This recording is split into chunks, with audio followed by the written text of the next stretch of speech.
Unya, Happy Advent sad, nagsugod na kita, no? First night, no? The eve of the first Sunday, mao naman na siya anticipation naman na. So, nakakita ta diri karon ang pinaka-importanting simbolo sa Advent. So mag-una ta sa atong katekism, ha? Katekism sa ta before ko no mo share sa ato ang pamalandong. So una, nautana ko unsa man ang pinaka-importanting simbolo, no? Nga nagpaila nga Advent na. Is it the star, Christmas tree, unsa man? Advent, ha? I'm talking about Advent. Makita na ninyo karon sa tubangan. Mao ni siya ang simbolo gayud sa ato ang Adbyento. Mao ni ang gitawag og Advent wreath. Yan ingon ko ganina, di ba nga ato ning dagkutan inighuman sa pagampo sa katawhan. Yan naay pamilya nga gi-assign. Namudagkot ani. Nagpaila lang na siya nga kaning upat ka kandila. So let's recall unsa gali to? Ang upat ka kandila representing the 4 Sundays of Advent. Unya, ang tulo ka violet, no? It means the first, second, and fourth. Ngano day, unsam day ning pink? Or rose, ang tawag na rose. The liturgical name is rose, dili pink. No?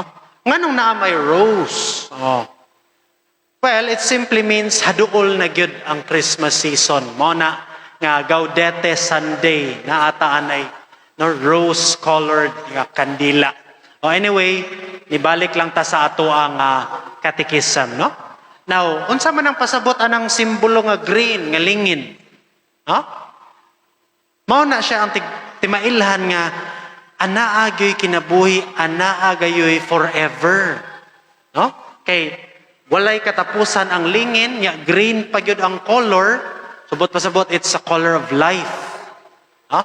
So mo na kitagaan kita, gipasabot gyud nato nga kita di ay no, padung ta sa kinabuhing walay katapusan. No? And which is the reminder for all of us kung unsa gyud ang Adbyento. So mao na ang Advent wreath.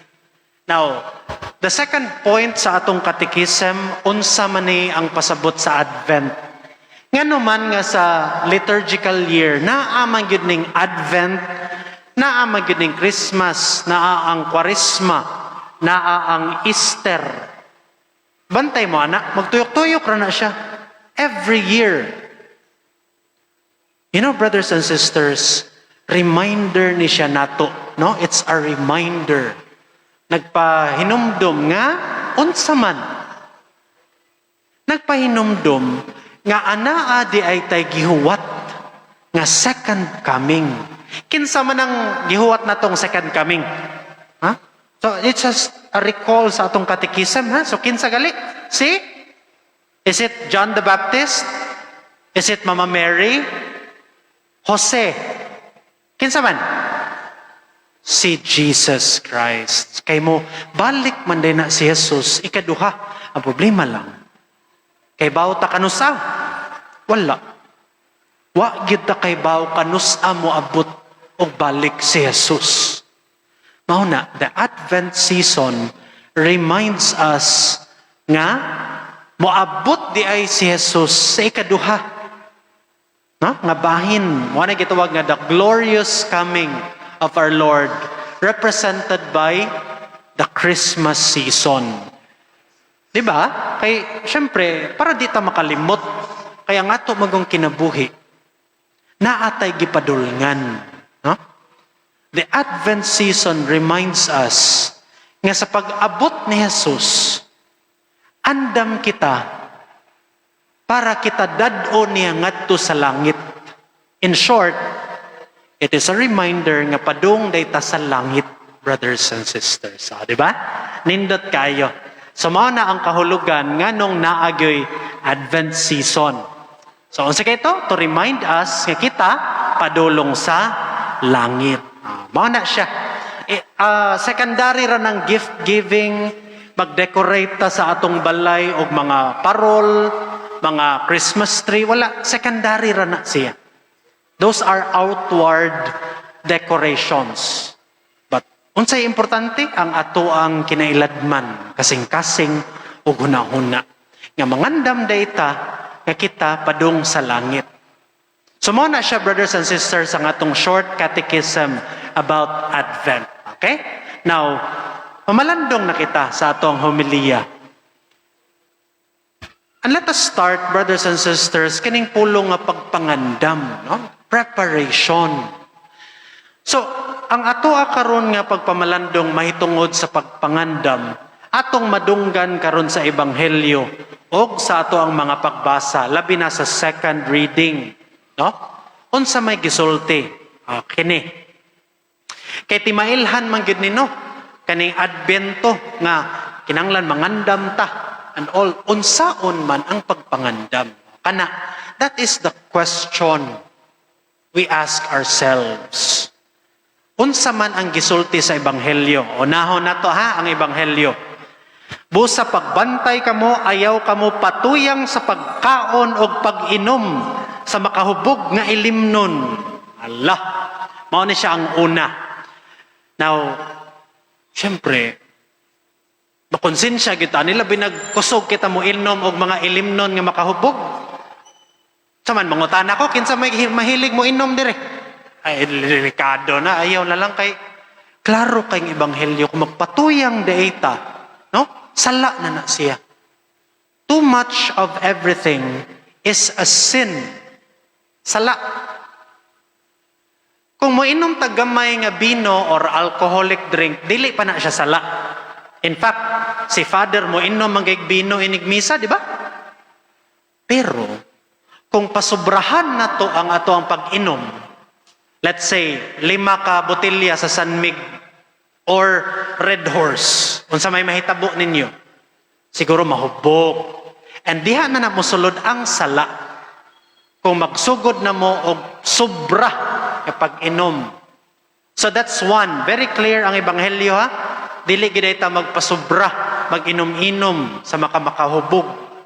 Ikaduha, dili magpatuyang og pagkaon. You know, brothers and sisters, kining kaon og ilimnon, they represent everything nga kana bitawng makapatagbaw nato, makapalipay nato sa ato ang tawhanon nga pagkatagbaw. So it's not only food, kana mga lechon, mga lami kay nga mga seafood, no? So diri sa Pasil og suba, pertira ba yung lamia? No? Naabaya na'y tindahan diraong ang pagkaunan sila ni Father Ray, sus lamia araba niya sa larangan diha, brothers and sisters, no? Kaya ilagit siguro ta, i-feature ko na sa television, kana ilahang karinderya diha ni Father Ray, ang larang tagutungan, sus perting lamia. But, if masubraan gali, diha na musulod ang sala. So other than food, alcohol, unsa pa man ang pwede nga masubrahan, nga makasala ta. Sample, mga bisyo nga, magsige lang tagduwag computer games.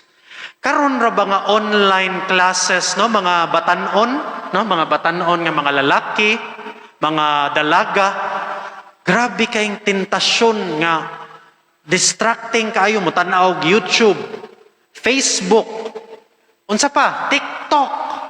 Kana bang wala nay panahon sa magtuon, dili na mobuhat og house chores. Ang mga batanon prone kay ani nga tentasyon, mga social media temptations. Di ba?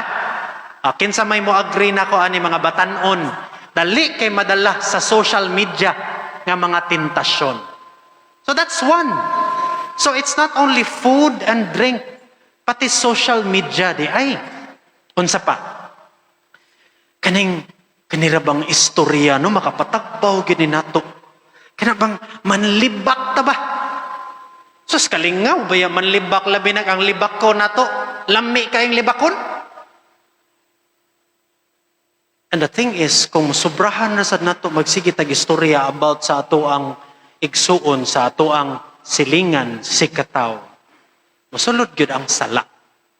Nasobrahan naman, gidaot naman ninyo. And so many other things nga pasobraan nato. Ningon ang ebanghelyo, paningkamot nga putlo ninyo, undangon ninyo. So that is addressed to all of us. Kaya no nato, putlo nato ang mga nasobrahan natong ginakaon, ipang-inom, ipang-sulti, panlibak, mga social media, etc. Ikaduha, ayaw kamo padaog sa mga kabalaka mahitungod ni ining kinabuhia. Unsa man ang mga kabalaka di ay mga igsuon. There are so many aspects in life nga makaingon ta we are worried. One is money. Kwarta. Karong panahon sa COVID-19 pandemic, this is a very difficult issue. Kay daghan ang atong mga kaigsuonan nga nawadag trabaho. Nagkalisod sila sa ilang income. No? Naapay lain mga kabalakan. For example, ang atoa nga kaugmaon. Labi na kita, nagsigil ang taghuna-huna, unsa kay mahitabo sa atong ugma, no? Nga mo na, sobrahan na to kabalakan, pawagtangan na tagpagtuo. And this exhortation, kining gisulti karon sa Ebanghelyo, is all about keeping the faith, nga magpabilin ra gyapon ang atong pagsalig ug pagtuo sa Dios. Mao na, usa nas pamaagi sa pagpangandam kay in life, there are so many things nga makapahadlok, nga makapawagtang sa atong pagsalig, di ba? Karon nga nagkaminos na ang COVID cases sa tibuok kalibutan, naarang-arang na, murag na-encourage na ta, nainganyo na ta. Pero what if magpadayon gihapon ang mga kamatayon sa COVID, ang mga masakit, etc.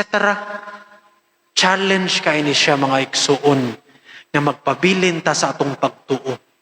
Kay in the end, ang atong pagtuo, kung dili na siya ligon, dali ra kay na siya mapapas. Have you asked yourself, no? Ligon ba akong pagtuo? No? Ligon ba ang akong pagtuo? Di ba ko mahadlok kung na mga tentasyon, na mga panghitabo sa kinabuhi? You know, natural raman ang mahadlok ka. Pero ayaw yun pagpadala. Ayaw pagpadala. Mauna karon ang atong nadunggan sa Ebanghelyo. No? Di giday ta mabalaka sa mga bisag unsang bahin sa atong kinabuhi. Ana, brothers and sisters, and lastly, ningon dayon si San Pablo, ug mao kini nga kamo ang inyong kinabuhi makapahimuot sa Dios. Mao na. Makapahimuot sa Dios. Ug pinaagi kini, brothers and sisters, sa atong mga maayong binuhatan. Unsa man ang mga maayong binuhatan? So, one is musimba. So, congratulations, nisimba mo. Another thing is mopasaylo sa mga nakasala ninyo. Naabay mga nakasala ninyo ron? I think it's time during Advent season nga pasayloon ninyo. Now, although it's difficult to forgive someone, pero paningkamuti, no? Paningkamot lang mapasaylo ninyo.